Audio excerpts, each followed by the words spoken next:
Welcome everybody to this second in the series of conversations around faith, wisdom and spirituality.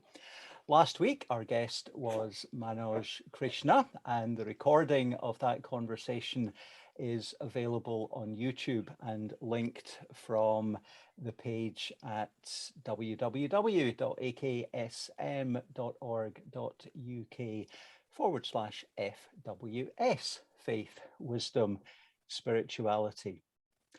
Spirituality is something that many talk about these days, often accompanied with the thought, oh, I'm not a churchgoer, but I'm a spiritual person.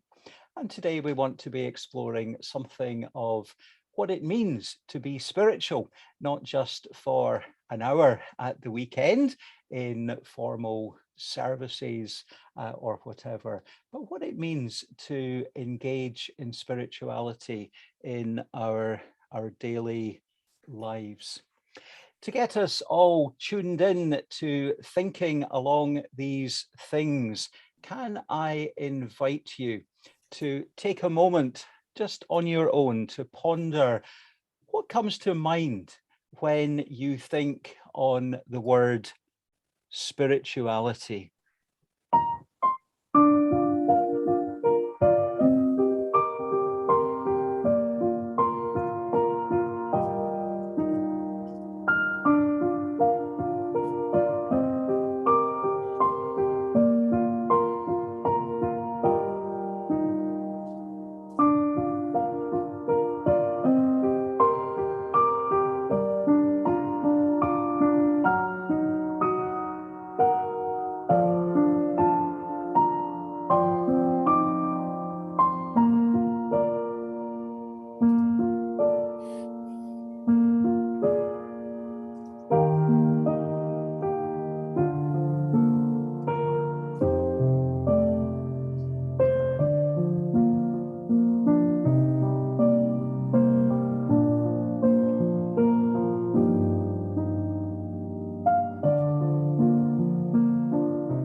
And if you haven't already done so, why not pop something in the chat?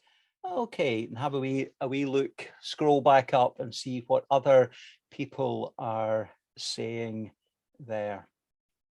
Connecting with something deeper than self, not formalized with a religious belief.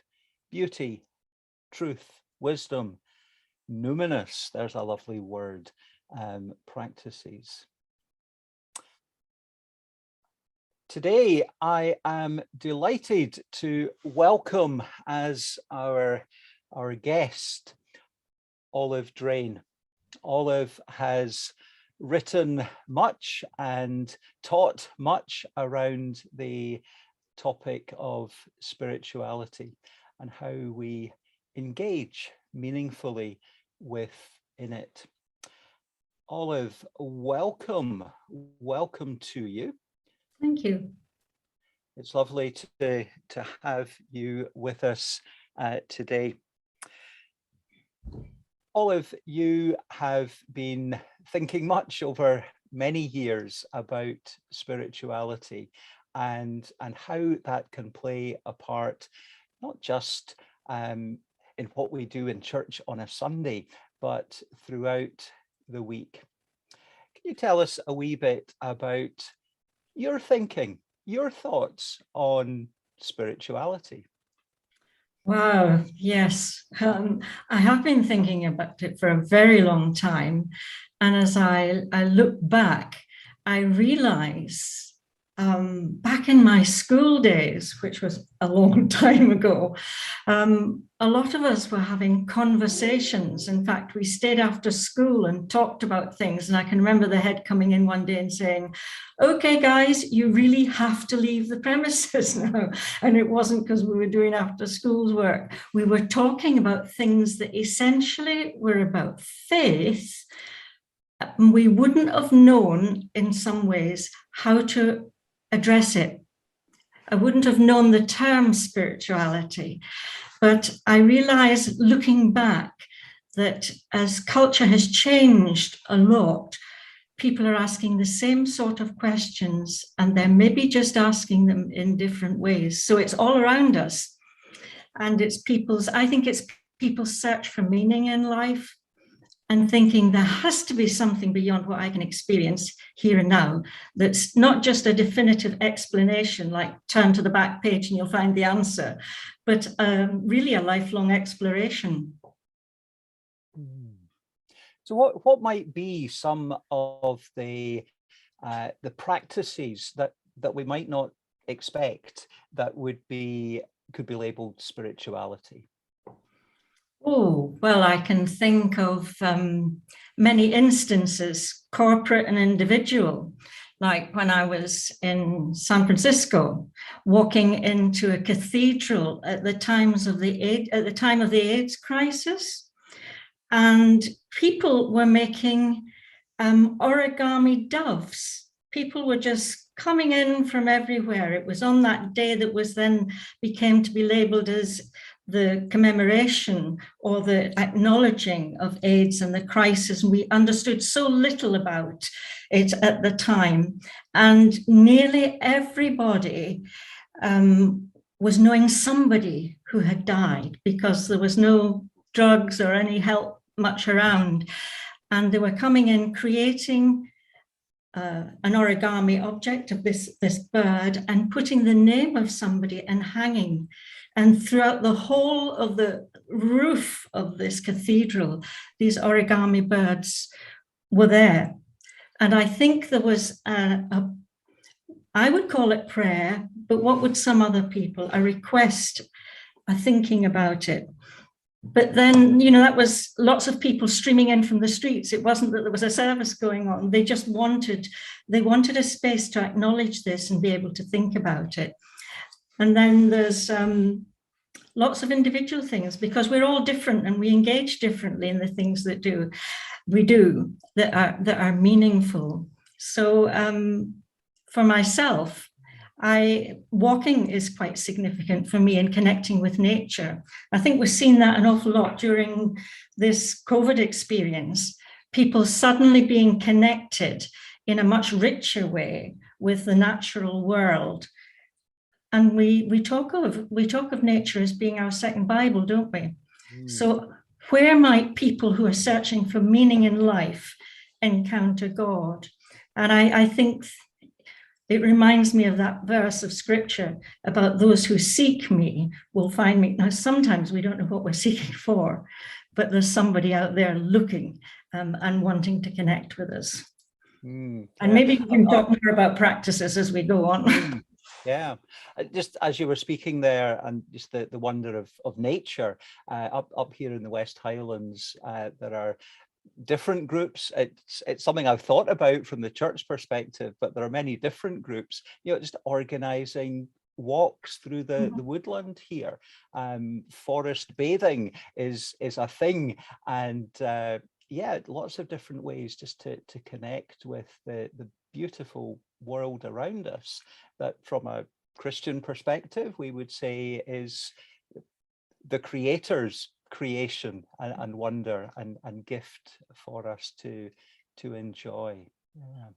And it's interesting that today the fastest growing church in recent times has been Forest Church, which actually is people going out into the forest, and somehow it seems to be easier to invite your friends to go for a walk in the forest than it maybe is to come to church, which is possibly and probably more to do with their life experience or their perceptions or whatever going on. But that engagement to come and explore. So I'm finding out as I explore as much as my companion or anyone else who I'm with. Yes, you mentioned how the last 2 years living with COVID and restrictions has necessitated that we do church differently, and so much more happening online. And do you think that has helped people to engage in a deeper, different way? Oh, certainly. I think I think it's been like a paradigm shift for church, hasn't it? Because suddenly, like, you can't do it just the way you normally do it. And there's absolutely no point really just saying, well, we'll do what we normally do in our building, because it looks different when it's online.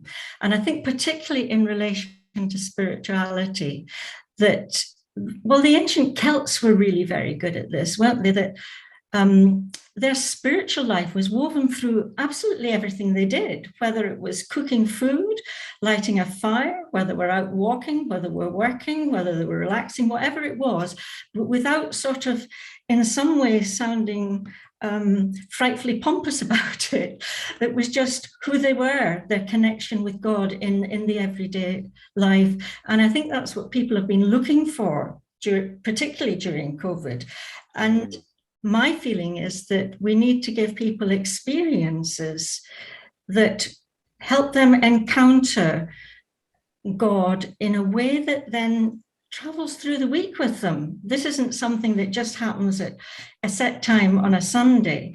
And I use the word experience because I think that's really important. I mean, we've been very good at following through the commandments from the Old Testament that Jesus recorded about loving the Lord our God with our heart, soul, mind, and strength. We remember that. And we've been, particularly in the West, very, very good at this loving God with our minds. Now, don't hear me wrong. I'm not saying we should be irrational. My bread and butter has come from thinking, I suppose, and actually from writing and being in that world of thinking. But what would it mean to love God with our strength, for instance, our emotions, the whole of our being? And I wakened up to this really after I had been clowning for some considerable time. Yes, I did say clowning because I discovered clowning and storytelling after what was a move from tragedy to wholeness. And as I shared my story in this particular way, what was really interesting was people's responses. And I began to think, well, why are they responding? You know, I remember a woman in her 80s saying to me, this particular thing had happened. I've never talked to anybody about it. And it was a very painful experience. And it wakened me up to the realization that creating safe spaces for people to encounter God, to tell their story, and then for us to journey with them was really, really significant. And I think of being in a church in the north of Scotland and participating in a morning service where I had created prayer stations around the building, one of which was a huge tree trunk, you know, that was too heavy for me to carry. It needed 2 people to carry this part of a tree trunk. It wasn't just a branch. And there were hammers and nails there. And at this particular prayer station, people could move around. This was a normal Sunday morning service, I hasten to add. Oh, it was at the normal time anyway. And people were invited to go and participate in these different spaces. And at the tree and the nails, people were invited to hammer in a nail and to pray or just be silent, whatever they wanted. Many people took part. In fact, most of the congregation moved around and took part. But there was a man who had just retired, and he'd been the executive of one of Scotland's utilities. And he came to me and he said, "This is the first time in my whole life that I've actually done something in church that I felt engaged with my work." And I thought, now there's some learning for me, because for him, he was saying, this is so connected with the sort of things I do every day. It's put the whole thing into a different perspective. And time again, giving people opportunities, often through the arts or some way of being creatively expressive. I don't know, it gets around corners of our lives that we don't often touch. Perhaps it gives us a different sort of language to be able to talk about our faith and to talk about things of a deeper meaning. Yeah, when you mentioned the Celtic spirituality. I remember the Christmas before last, knowing that a friend and colleague was doing something creative online, and thought I'd quite like to engage in that, and started watching it, and then was thinking, but there's the turkey to cook and Christmas dinner to organize, and then actually thinking, this is actually quite nice, just listening to the service in the background and getting on with preparing a meal. And it certainly, brought to mind the sort of Celtic ways of bringing spirituality into the ordinary and the everyday experience. And it's something I've often thought of, and often will, listen to podcasts or engage in things while I'm doing something else, or out for a walk in enjoying nature. Any other wee ideas, things that would help us to connect with our spirituality? I know you had written a book entitled Spirituality to Go that has lots of hints and tips and ideas, and I wish I could lay my hand on my copy of the book. I did have it recently. Yes. Tell us, give us a few more practical examples. Yes, I mean, the thing that that spurred me on with that was this whole thing about spirituality, and I did some serious research first by just whoever I bumped into, whether it were people I knew or met in a coffee shop or wherever. I would say to them, are there any things you do that nurture your life? So some people might call them rituals, some people might call them habits, because I wanted to make it as open-ended as could be. And I was astonished at the number of things that people said they did. And folks seemed to split into two groups. They either said yes straight away because they knew what they did, or they said no. And I would leave my contact details and say, well, if you do think, get in touch with me. And that other half of people often came back and said, when I thought about it, I realized, and that was part of what was really interesting. And as I gathered all this together, it was just at the time you started to order your coffee to go. And I thought, aha, spirituality to go, there's something. What would that look like woven through our everyday life? And so I got things that you could do every day. Some of the things, actually organizing them was the most difficult thing, a bit like your granny's button box, trying to what goes with what. So everyday things, but then weekly things, or things for a special occasion, or things for a difficult occasion, and gathering those together. So, I mean, some of the things were very ordinary. We live on our tablets or phones nowadays, don't we? And there's things we can take with us on our phone. For example, this particular thing that I'll show you is something we've been doing during Lent, because I'm also one of these people who I don't like just doing the same thing over and over again forever. I quite like a change. So I quite often go with the seasons. But this year, we thought, well, what can we do at Lent? We've been in lockdown as well. And we've been using something called Pray As You Go. And each day we log on to that, which you can do if you just Google it. And there's a prayer time, which is a reading and some reflections. And I thought, well, it would be really good if we thought of taking a piece of material or a ribbon or something as a response and tying it on the tree. And here's this tree, which maybe looks a bit odd to you. It was just one that we had around in the house. I thought this would work well.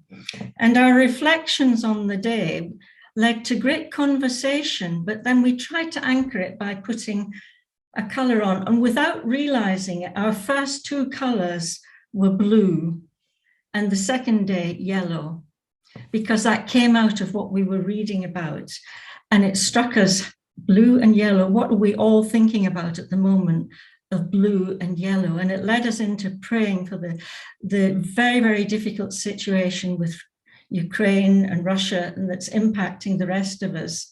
There was another day that was about the mystery, and I wasn't happy till I found something that was, I don't know if you can see this, it's like a piece of organza ribbon, and something that spoke of that, the mystery of God. So there's many, many ways in which we can use, you know, the ordinary stuff. I didn't go out and buy anything for this. How can the ordinary stuff that's lying around, how can we use it? And that's going to be different for different people. It might be that you're a gardener, so, you know, it's something to do with being out in the garden and growing things. Or it might be to do with stones or shells, but absolutely anything can become a point that you can use.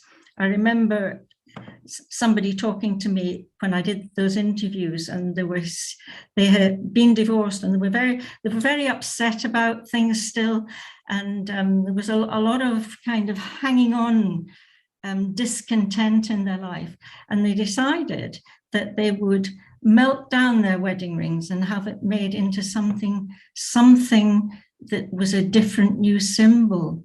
So, because not all life's experiences are good, are they? We can have some really, really rough ones. How do we actually address that and let go of painful things?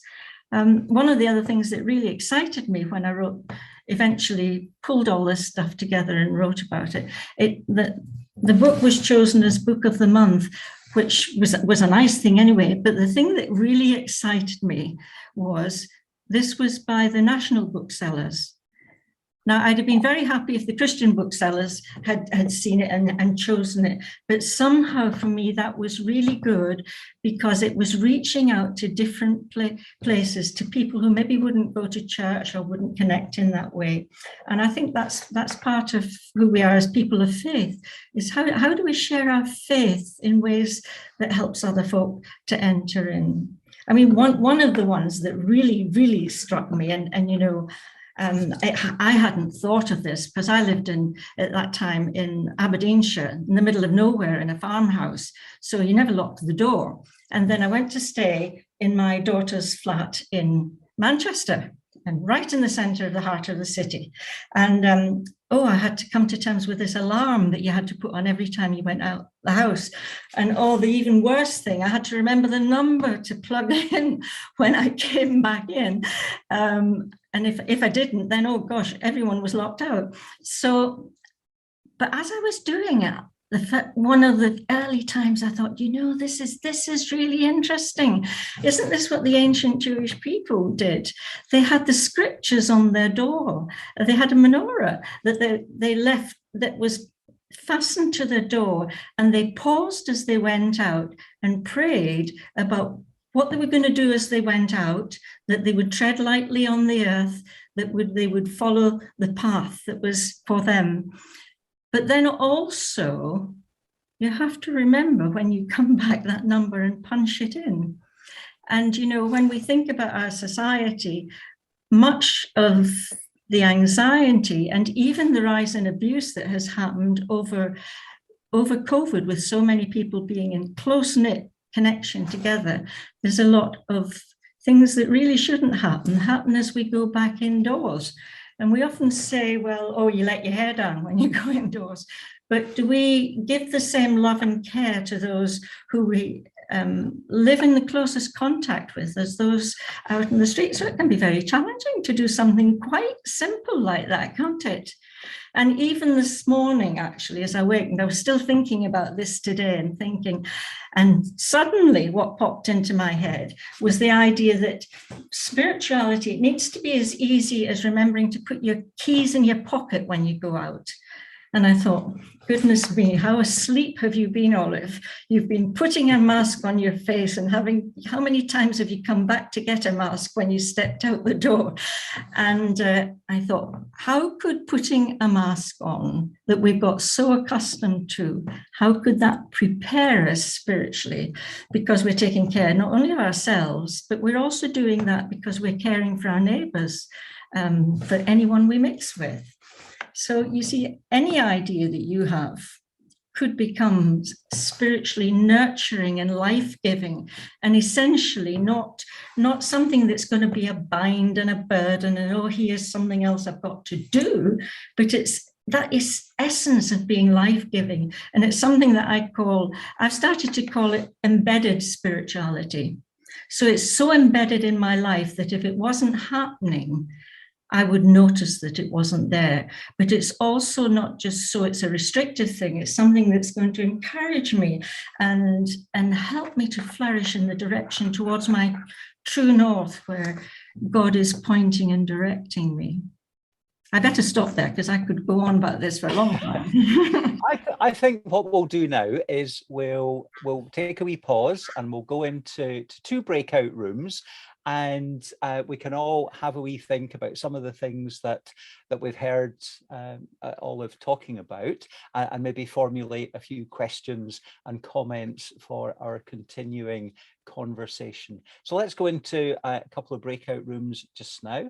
There should be a message will appear on your screen, and we'll have 4 or 5 minutes, and then we'll come back for more conversation. In the meantime, thank you very much, Olive. Let's go to the breakout rooms.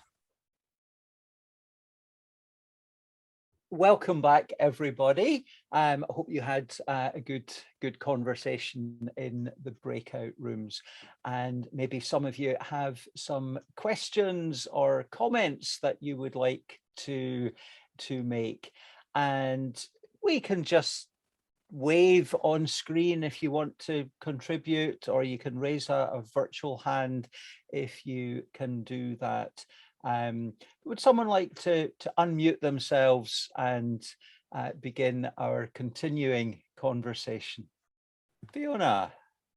Yeah, we were talking about two things. The one was we discovered we actually all do knitting, and how we can get into a rhythm with a craft, and it can be Margaret was talking about how 3-row patterns are quite useful for opening up thinking about Father, Son, Holy Spirit, and we didn't talk about it, but you could take it from there and sort of explore those a lot more, where you see God as Father, God as Son, and God as Holy Spirit in your life, for example. And the other main one was that we all do a lot of walking, and how that helps us connect with nature, sometimes with those around about us, but with our thoughts, and help us sort out our heads sometimes and allow space for new things to come in. I don't know whether either Margaret or Olive would like to add to that or correct me. I don't think there's any correcting. There's no right or wrong in any of this. tweak, if we would like to tweak it.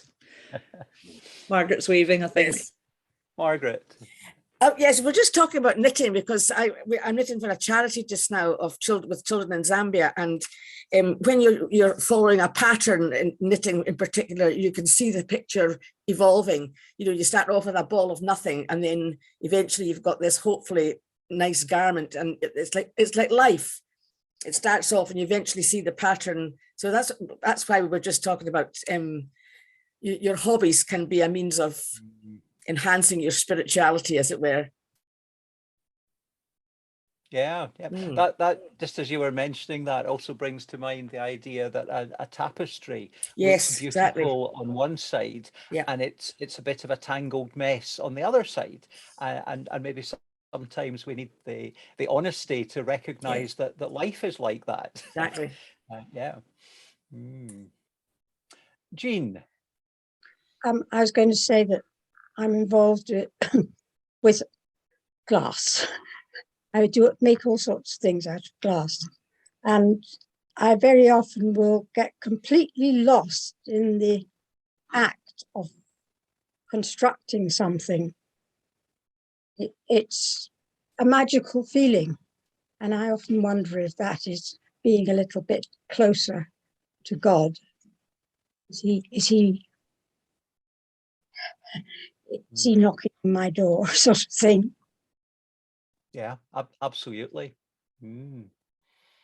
Yeah, yeah. And Jean has created many a beautiful glass piece that some that I've seen, some stained glass windows, some bowls and whatever. Yeah.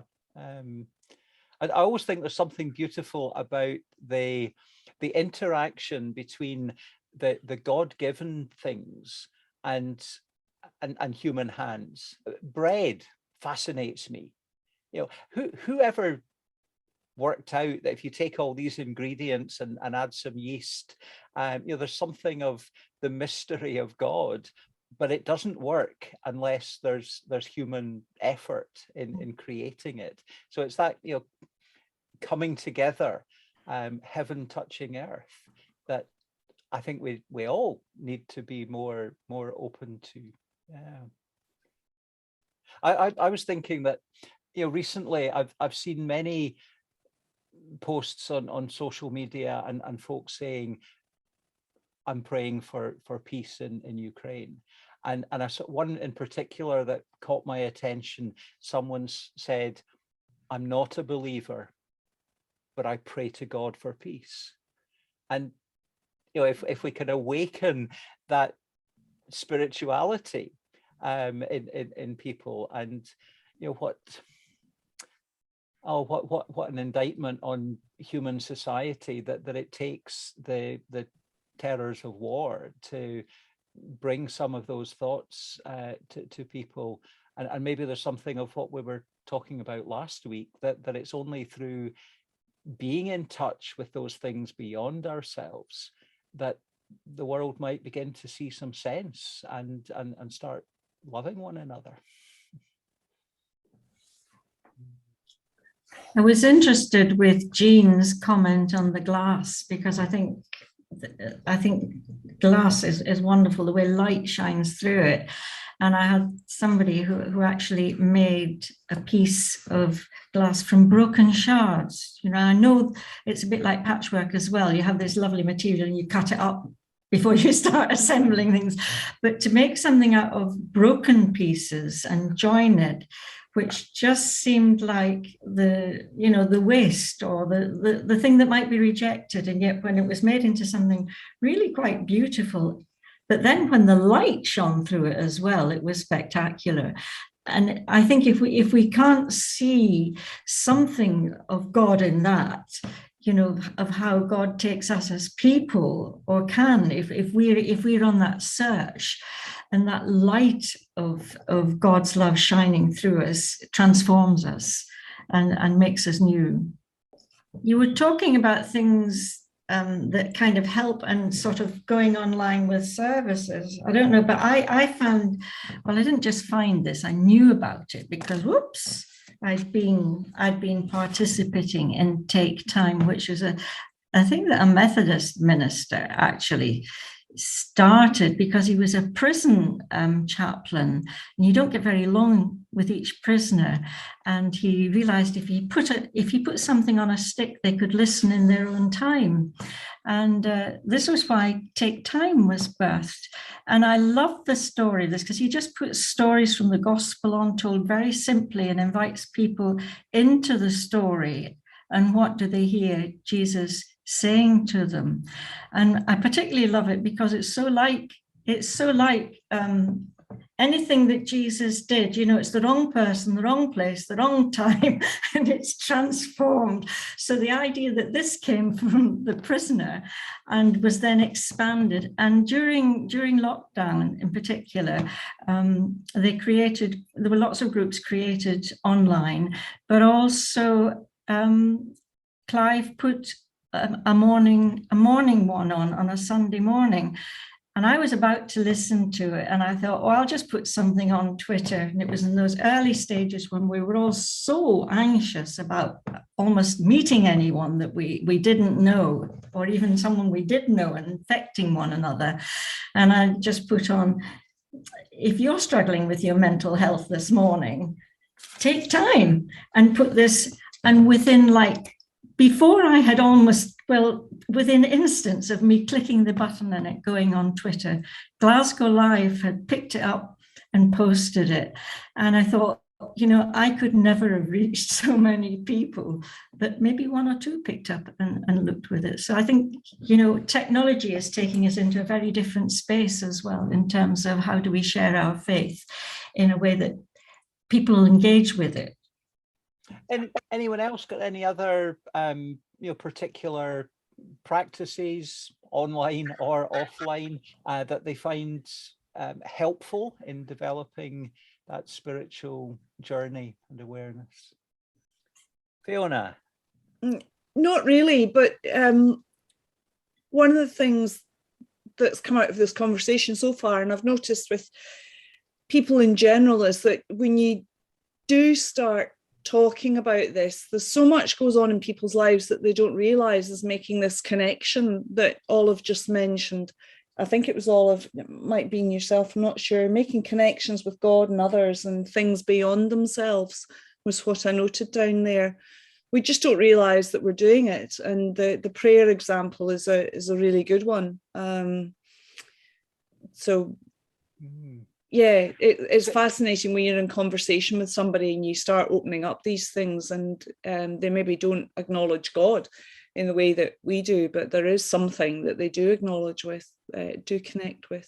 It's fascinating. So, Fiona, earlier this week on another online place, you had shared a link to some ideas to flesh out what it means when we say we're praying for peace in Ukraine. Yeah. And if we can find that link between us, it would be helpful to share it. But there were some lovely ideas there that, you know, actually, you know, take out the map and have a look at some of these place names that we're beginning to hear about around Ukraine, so that, you know, we actually have something tangible as we pray, and that it's not just a you know, oh, I'm praying for Ukraine, but, you know, what does that mean? And there was one lovely idea on that that link that takes us back to the kind of Celtic thing and cooking and baking and praying, that there was a recipe for a traditional Ukrainian bread. And, you know, how wonderful. And it goes back to what I was saying about, you know, the mystery, the fascination of bread, and how it connects something that it is more than just the work of human hands.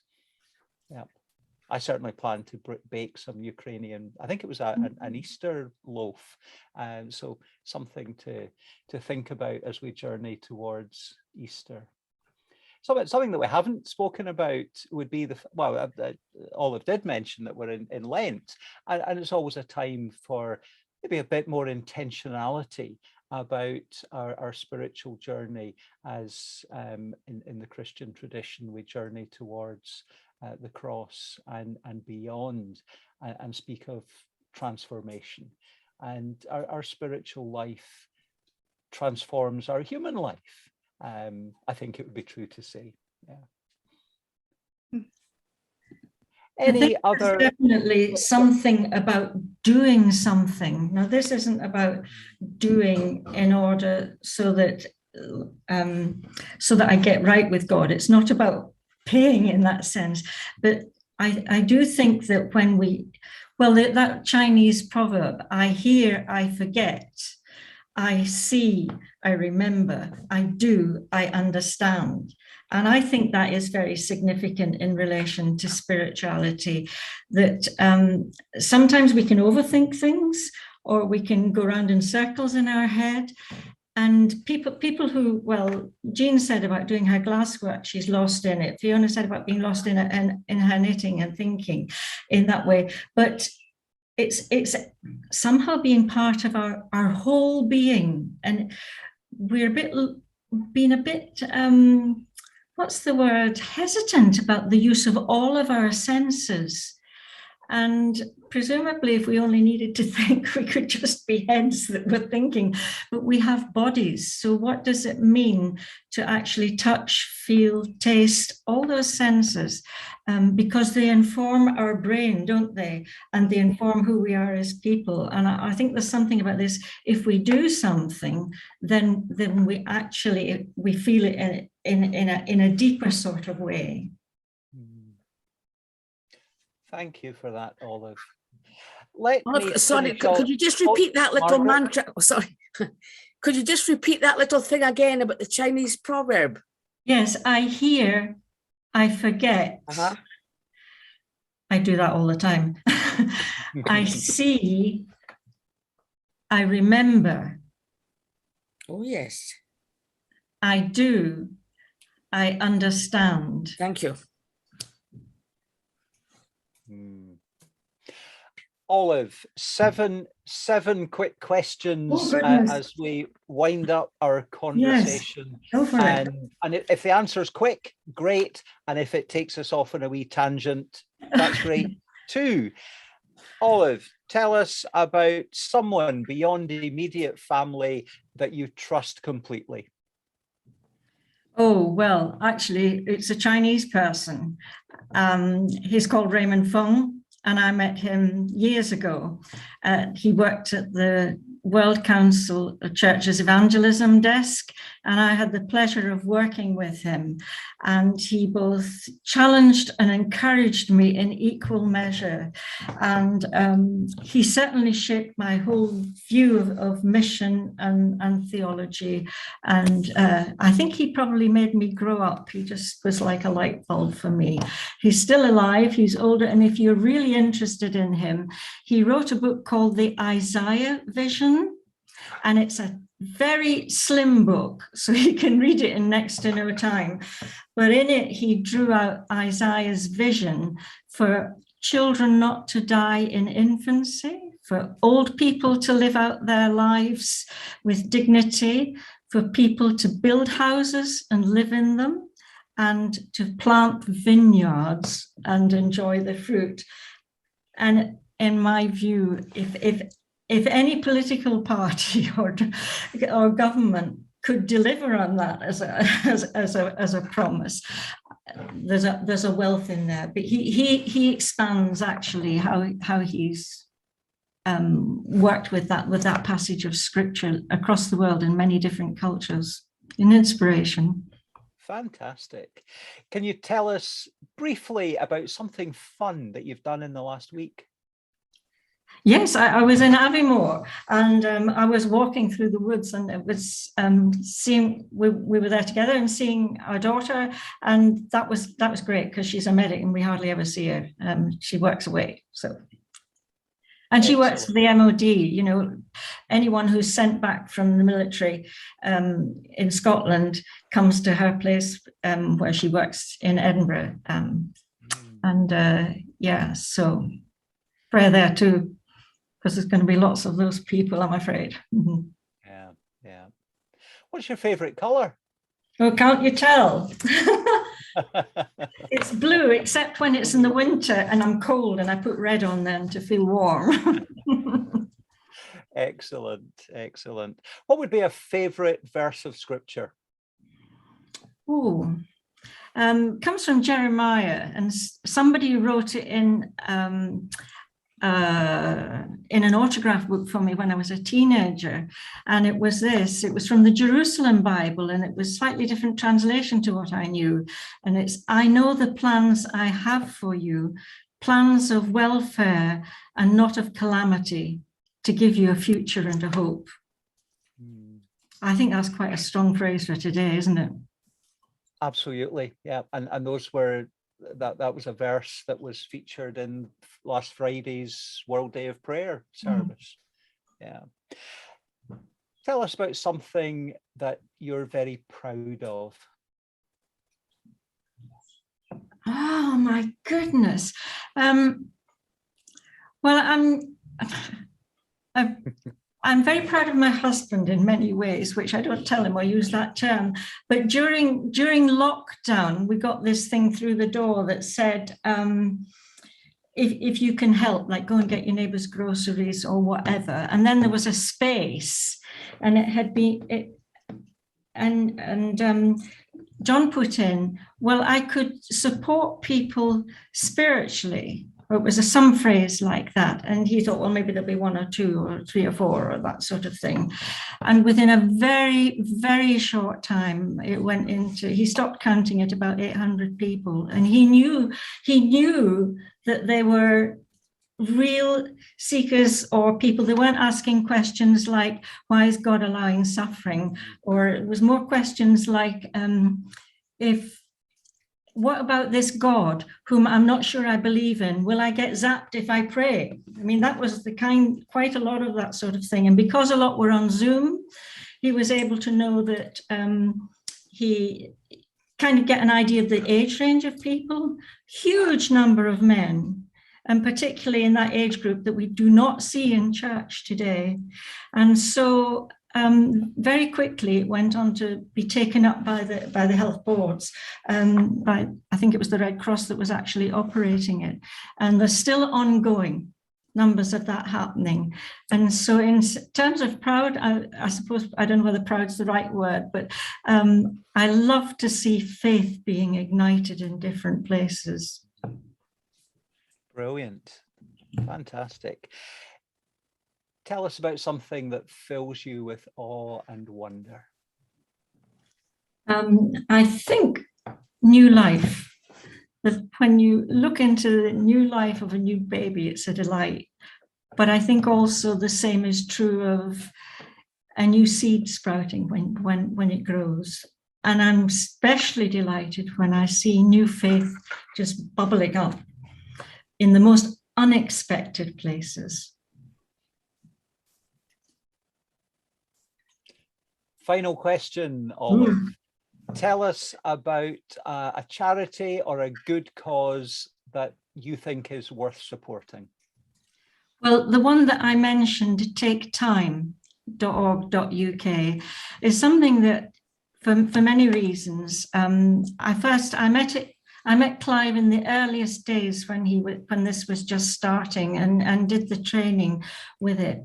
And it's about listening in groups or listening individually. You can go onto the website and actually you can listen and hear for yourself, so that each story is a 5-minute or a 10-minute, a 15-minute or a 20-minute, same story, and it's expanded. It's based on Ignition spirituality, so that business of reflecting back on what you've experienced and considering it. But the tags at the beginning and the end are about relaxation. And it's been very, very interesting because the health boards across the UK have taken up with this a lot recently. And it's been expanded into schools now and many different places. And it works also for individuals, so that there be a resource that, you know, people here today might think personally, oh, I'll have a look at that. I'll think about that. And Clive saw many people coming to faith in his work as prison chaplain, and I think that's got street cred, put it that way. Thank you very much indeed. And if you would like to support that work, that ministry of taketime.org.uk, there's a donate button on the website, and as Olive has said, there are I think I saw that it said there were 247 videos and audios to watch or listen to. A lovely number, because you can do it anytime, 24/7. Olive, thank you so much for being our guest today in these conversations around faith, wisdom and spirituality. It has been a fascinating conversation, and has certainly encouraged me to think on different ways to continue on that journey of faith and discovery, adventure and spirituality. Thank you all for contributing, for sharing in this time together on Zoom. Next week, same time, same place. And my guest is Murdo MacDonald, who heads up the Society, Religion and Technology project within the Church of Scotland, a project that has been running for over 50 years, engaging in some of the bits of life that might not seem spiritual or godly, and yet they are. So until next week, God bless. Be blessed. Be a blessing.